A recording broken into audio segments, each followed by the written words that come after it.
What is the best knife steel if you're preparing for the apocalypse? Find out that and more in today's episode of Knife AQ, episode 178 of the series where I answer all your questions, sharp or dull.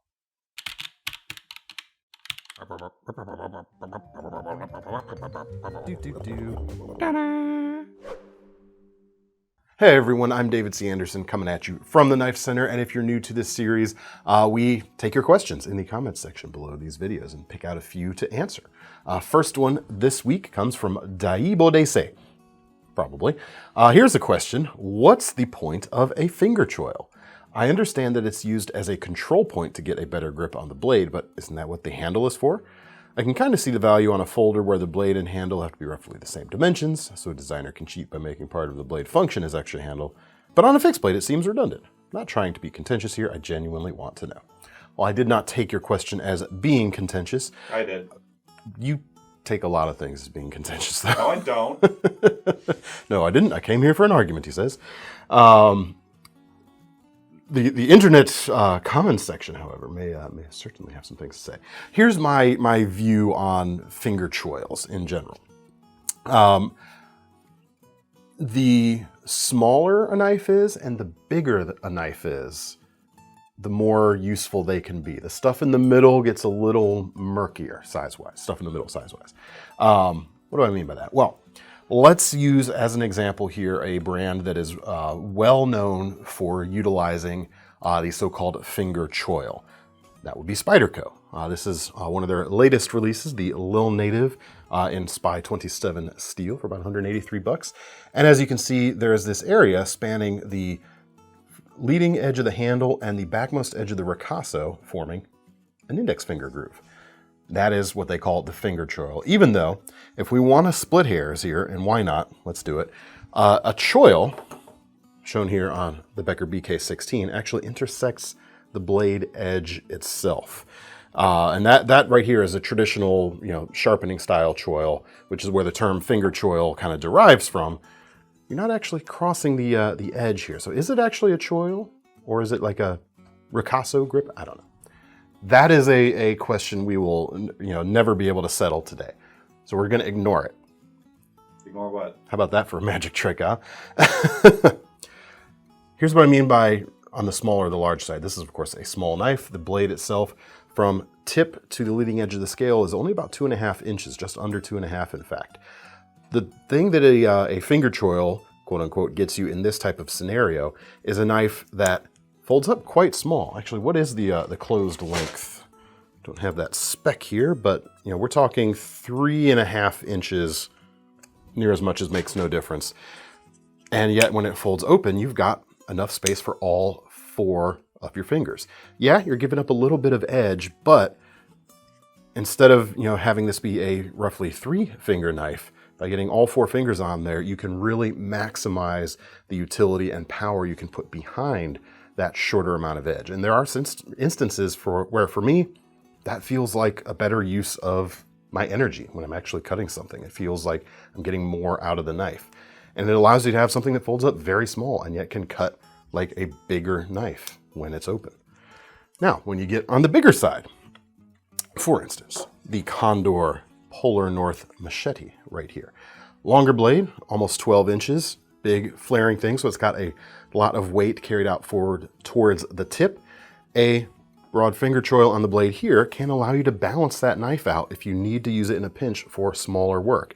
And especially on a knife like this that does carry so much weight out here, even when you get into this finger choil area, the point of balance is still in front of it. So if that was edge all the way back and you wanted to use this for small stuff, it would get a little more cumbersome doing that stuff using just the handle. But by choking up into that finger choil area, it can balance things out a little more nicely. What about the in-between stuff though? As I said, I have a Becker BK16 here that I showed you because this is a perfect or a classic example on a mid-sized fixed blade where I'm not a huge fan of finger choils. Personal choice. This is not a bad knife, the SE4 right here, but when you compare it to something like the Becker BK16, you can see we've got virtually identical edges, a little bit longer overall length on the BK16, but they're pretty close. But look how much more handle you've got there. Well, here, once I put it down, back of the edge to back of the edge, you can really see where you don't have nearly as much on the SE to hold on to until you get into that finger choil area, which is a little bit on the smaller side radius-wise. And for my size fingers, you do actually, or I am actually hitting the back of that sharpened edge, making this a true finger or choil here because it does actually intersect the cutting edge. So for me, this choil doesn't do much for me unless it's even bigger, and then you lose a little bit of sharpened edge in the process. For my money, if I was buying, and I've done this, I have done this, although I didn't buy my BK16, I was given it, but anyway, this one has a little more going on for it.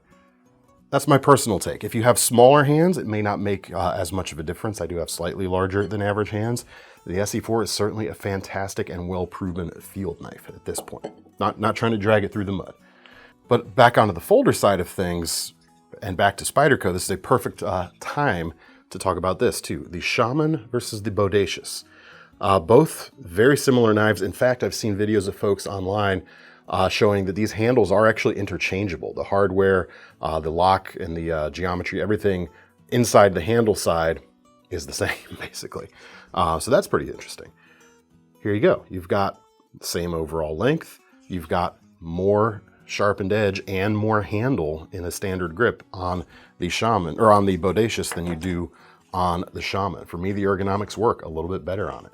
Now, you do have the ability to get closer up to the tip with that finger choil right there. Is it enough to offset the difference of the added edge you get on the Bodacious, putting you a little further away from the tip? It depends on how small you want your knife to behave. It's one of those things where there's not quite a right answer, especially on this size of thing, but I prefer this, quite honestly, but I guess it does have its advantages there. You kind of summarize the advantages of it yourself in there, in the question itself. But yeah, did I need to answer that question then? Hope that helped. Hope that helped. I'm sorry, I fizzled out there at the end of the question. I feel like I didn't have a good way of wrapping that up. Yeah. Anyway.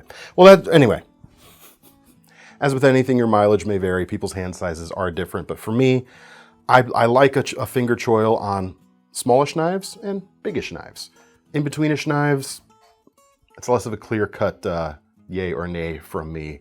I tend to, on principle, prefer to get more sharpened edge out of a thing, but I've certainly enjoyed carrying knives like the Shaman that have the big finger choil there anyway. So, hope that helps. Isn't that a good answer, that there's no right answer? It means I can't be wrong. Genius. Another magic trick. Right, I've heard that from the comments. We're just wrong. Ah, shucks.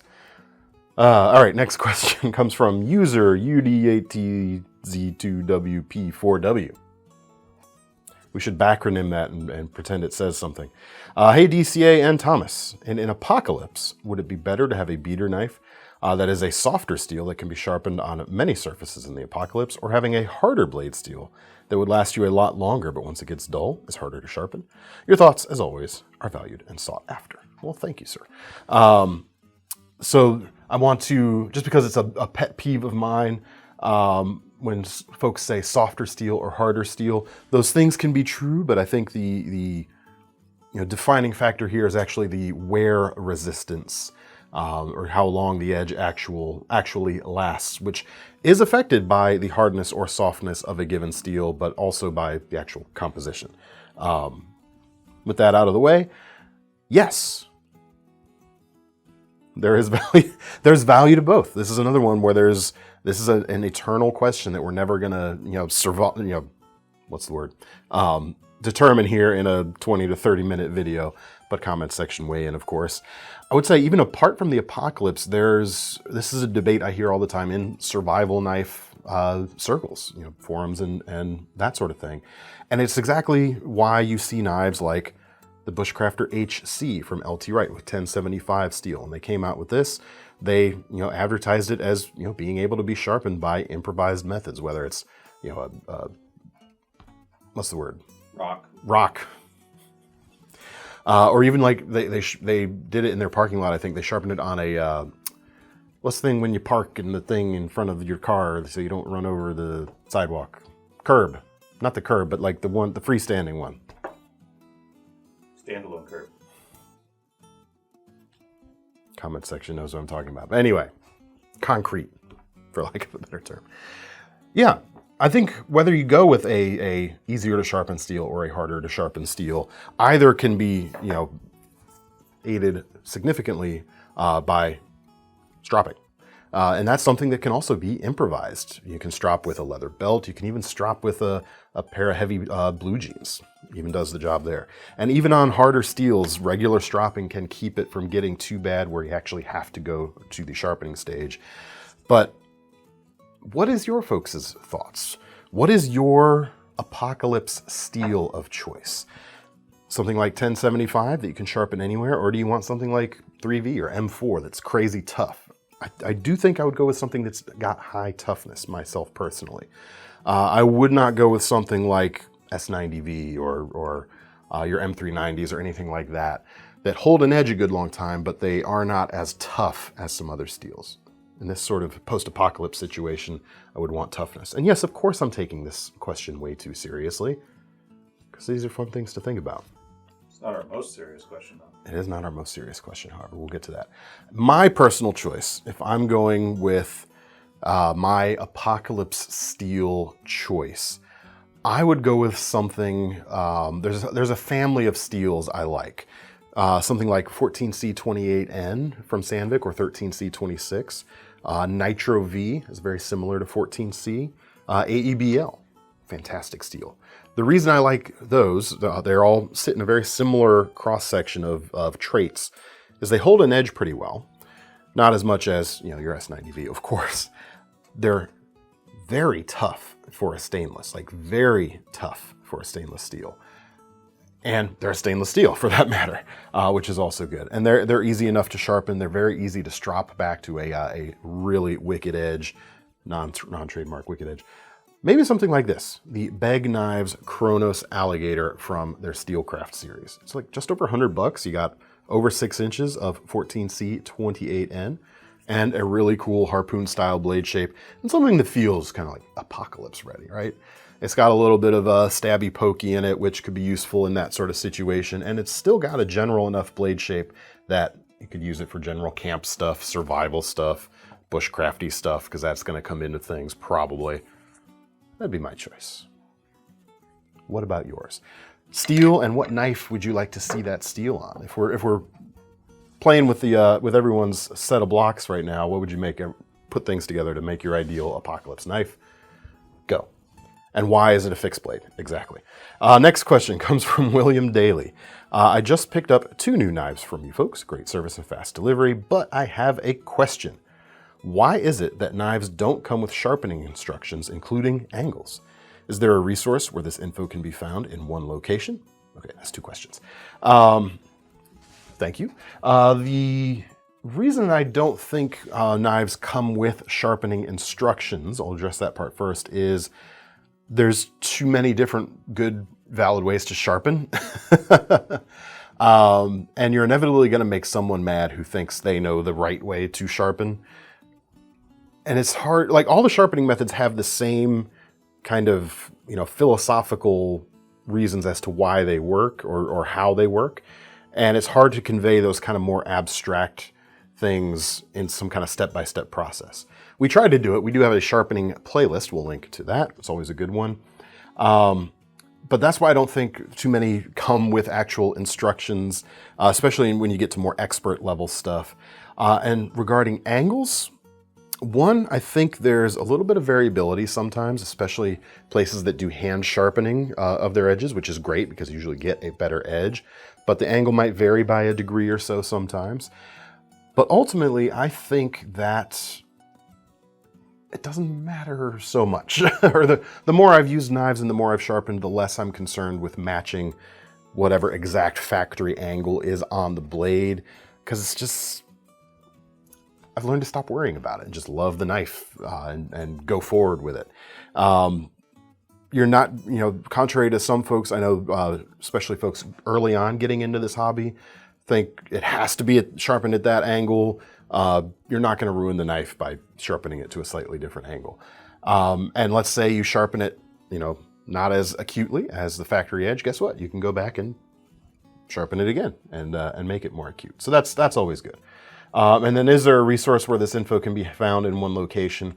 As far as sharpening angles, some manufacturers will give you like their target angle on some things. Like, you know, certain kitchen knife manufacturers especially, I think, are really good at that. You might find an actual angle. But even in those cases, a lot of times it's just a suggestion. Now, before I move on to the lightning round, I do have a couple things here. If you really are dead set on finding out the angles of the knife that you have, there's a few ways to do it. There are ways to do it with a protractor and lasers and actually splitting things. I haven't gotten into any of that yet, although it seems cool. There are things like, you know, angle finders, like you see on this Audacious Concepts dog tag, where you can actually rest the knife edge in here and figure it out. They're a little finicky. They work, but I have found them a little finicky to use. My favorite right now, just for information's sake, has been the Worksharp Professional Precision Adjust right here. Once you clamp the knife in here and calibrate it, you've got a little digital angle finder right here. Good, we still have battery in it. And you can see, as I move this up and down, numbers are actually changing. And we probably actually have B-roll of this showing it even better. So you can line it up, adjust this until it sits exactly flat on your edge, and that will tell you the exact edge. I guess another reason I'm not concerned about it is this right here, and a subject I just talked about, stropping. Stropping's good, and it will alter that final. If you're sharpening a flat apex and you strop, you're going to round things a little bit, so the angle's going to be a little different anyway. So, hope that helps. Well, now we come to the lightning round for today. First question from TripSev762. Hey guys, keep up the good work. Before I was into knives and had a somewhat decent knowledge of the different steels out there, I got my dad a Buck 192 BRS Vanguard. I now know that Buck does in fact heat treat the 420HC well, but the steel itself isn't exactly great, or is it? Did I get my dad a quote-unquote bad knife? Nah. Does he like it? Does he like it? Does it work for him? Yeah. No, the Buck Vanguard here is certainly not a bad knife, and Buck certainly does get very good performance out of their 420HC.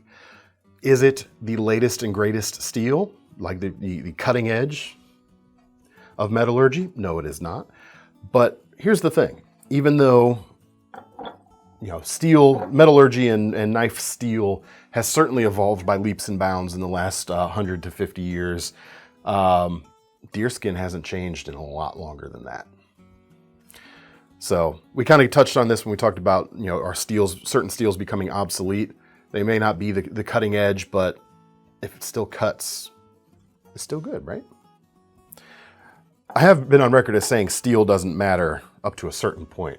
But hey, does he like the knife? Cool, it's a good knife. Go forth. All right, next lightning round question comes from Luke Isandra. Luke and Sandra, I'm guessing. Your Pocket Tango videos have me wondering, what are some examples of tasks a Nessmuk versus a Lambsfoot style blade excel at? Well, the Muck style blade or the Nessmuk style blade, definitely skinning or slicing especially. You've got that nice sweep for that sort of thing. And the Lambsfoot blade, or reverse tanto as Thomas is so keen on calling it. That's what it is. Piercing and scoring especially. Now, with either of these knives, you can certainly do both of those tasks, but that would just be where each one is slightly more optimized than the other. Hope that helps. Well, now we come to our final question of the day, which is, of course, our most serious question of the day, as promised. First one comes from Loopyfew, or Loopfew. Serious question. Hope you're fine. I'm fine. Just had a little vacation. It's good to be back. Nickname means Firewolf. Hey, that's cool. Okay. What would be the best knife to kill a ghost, or at least to make it to go haunt elsewhere? To make it go haunt elsewhere. Must introduce you to the ancient art of smudging, good sir. If the room is infested with the spirits of those that have passed and you want to see them away, first of all, you've got to make sure you've got a door or window open so they can escape, and you must burn sage, smoky, fill the room. It will encourage them to go elsewhere. So, clearly the knife you need is Spyderco Sage. I would go with one of the lightweight models. This is the Sage 5 Lightweight with the injection molded handles, because these are going to smolder a little bit better than the G10 versions out there. And there's a lot of BTUs in plastic products like this. Not good for the environment or the ghosties, but a lot of BTUs in there. And Maximet just because it's fun, right? But that is definitely the answer. Try it out. Let me know how it goes in a future comment. Dude, the shaman's right there. That is pretty good. Let me caveat, don't burn your house down. Don't burn your knife. Don't come after me because you were dumb and burned your house down because I said you should burn a knife to scare away ghosts. Shouldn't have to be said, but I'm going to say it anyway. Well, that's all we've got for today, folks. Let me know what you thought of the answers. If you've got any alternatives, down below is where you should put them. Let me know your thoughts on finger choils. Yay or nay? Or when are they yay or nay? And your apocalypse knife steel of choice, what would it be? Drop it in the comments below. And of course, your questions. Yeah. Those. We need new questions for next week's. Drop them in the comments as well. If you want to get your hands on any of these knives, check out the links in the description. They'll take you to KnifeCenter.com. And don't forget about our long-running Knife Rewards program while you're there, because the least thing we can do when you buy one of these knives today is give you some free money to spend on your next one. I'm David C. Anderson from the Knife Center. That's Thomas behind the camera, and we are signing off. See you next time. Knife steel if you're preparing for the apocalypse. Find out that and more in today's episode of Knife AQ, episode 178 of the series where I answer all your questions, sharp or dull. Find out what that could mean for your weekend. Back to you.